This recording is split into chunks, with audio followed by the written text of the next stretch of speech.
देखिए, Akhil Bharatiya Congress party committee ने राजस्थान की 25 लोकसभा के ऊपर 25 ऑब्जर्वर बनाए गए हैं और 25 ऑब्जर्वर हर लोकसभा में जाकर कांग्रेस पार्टी, कांग्रेस के जिला अध्यक्ष, कांग्रेस के एमएलए, कांग्रेस के जिला के कार्यकारिणी के तमाम पदाधिकारी सबके साथ विचार विमर्श कर हर विधानसभा में जाके जो कांग्रेस कार्यकर्ता हैं, जिनकी ताकत पर कांग्रेस पार्टी जीती है, जिनकी ताकत पर एमएलए बने हैं और वही पार्टी को जिताते हैं, तो उनसे मिलना, उनसे चर्चा विचारणा करना।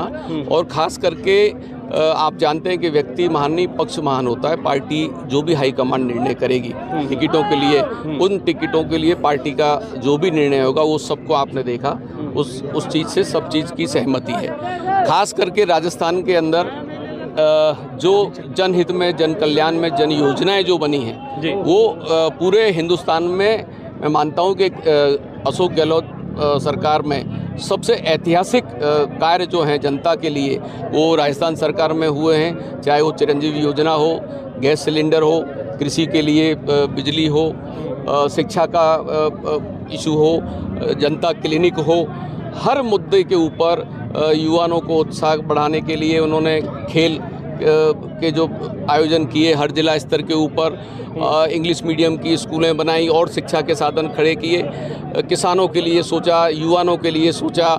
जो सारी योजनाएं जो बनी हैं, आप तो पत्रकार हैं, आप जानते हैं कि पूरे देश में आज भारतीय जनता पार्टी की अलग अलग राज्यों में सरकार है, केंद्र में सरकार है।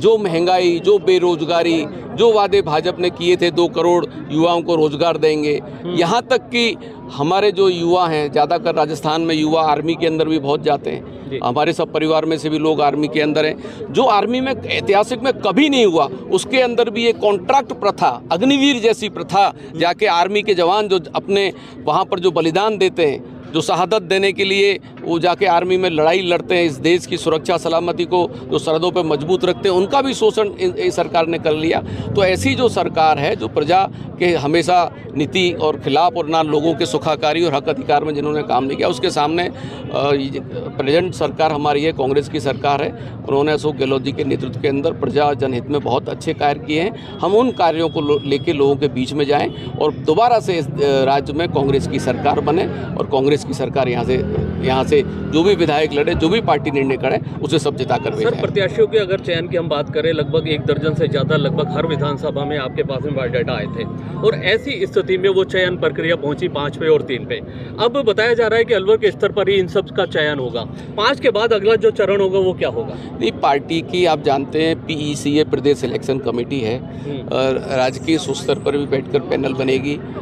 यहाँ पर भी जिला अध्यक्ष पर भी जो भी है वो भी सबके बायोडाटा लिए गए। प्रदेश से PEC ने एक सीनियर लीडरों की जो मंत्रिमंडल में या केंद्र लेवल के जो सीनियर लीडर थे हमारे, वो भी जिला अध्यक्ष जिला लेवल पर आए और वो भी लोगों से मिलकर बायोडाटा लेकर गए।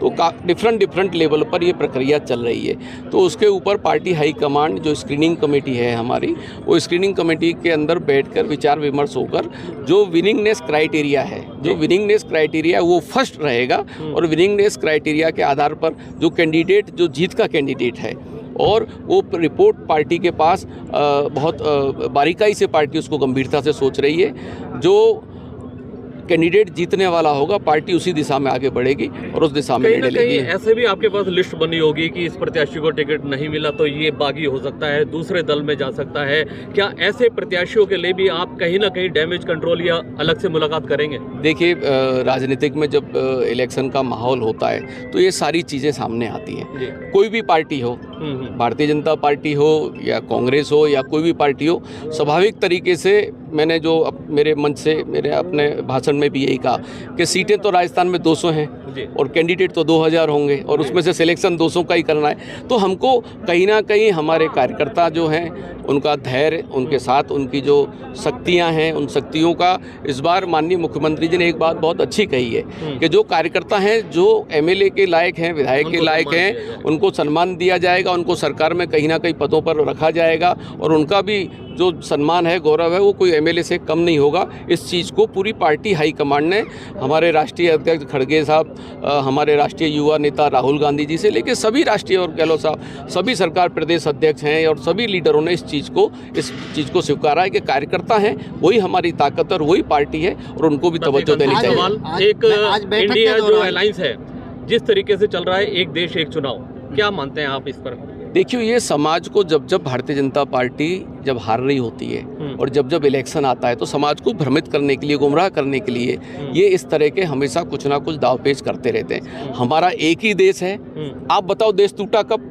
देश तो एक ही है और ये देश के अंदर देश आज़ाद हुआ तो ये देश आज़ाद हुआ जब इस देश को जिन्होंने आज़ादी की लड़ाई 200 साल अंग्रेज़ों ने, ब्रिटिशरों ने हमारे देश को गुलाम रखा और उस देश को आज हमारे पूज्य महात्मा गांधी जी, सरदार वल्लभ भाई पटेल, बाबा साहेब आम्बेडकर, जिन लोगों ने इस देश का संविधान बनाया है, इस देश का ऐसा ऐतिहासिक संविधान है कि हर व्यक्ति को न्याय मिले, हक अधिकार मिले, प्रजातंत्र लोकतंत्र को मजबूत किया है।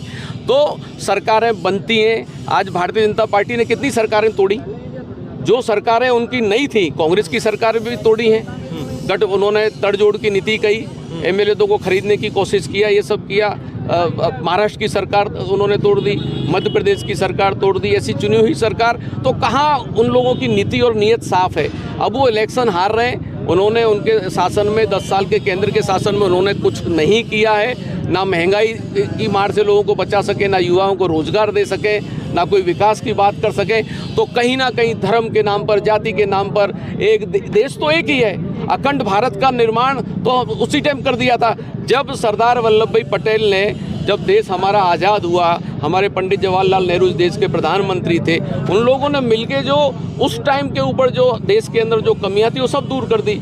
जो राजा महाराजा थे उन लोगों को भी विश्वास में लिया, जो राजा महाराजाओं के राज थे उन्होंने भी हमारे देश के लिए समर्पण किया और इस देश के संविधान को माना और देश के संविधान को मानकर उन्होंने देश के लिए अपना सारी चीज़ें राष्ट्र को समर्पित कर दी। ये एक देश की एकता बनी और इससे कारण हमारा एक देश उस टाइम ही बन चुका था। अब तो ये भ्रमित बातें हैं और राजनीतिक लाभ लेने की बात है, बाकी इस बात में कोई दम नहीं है।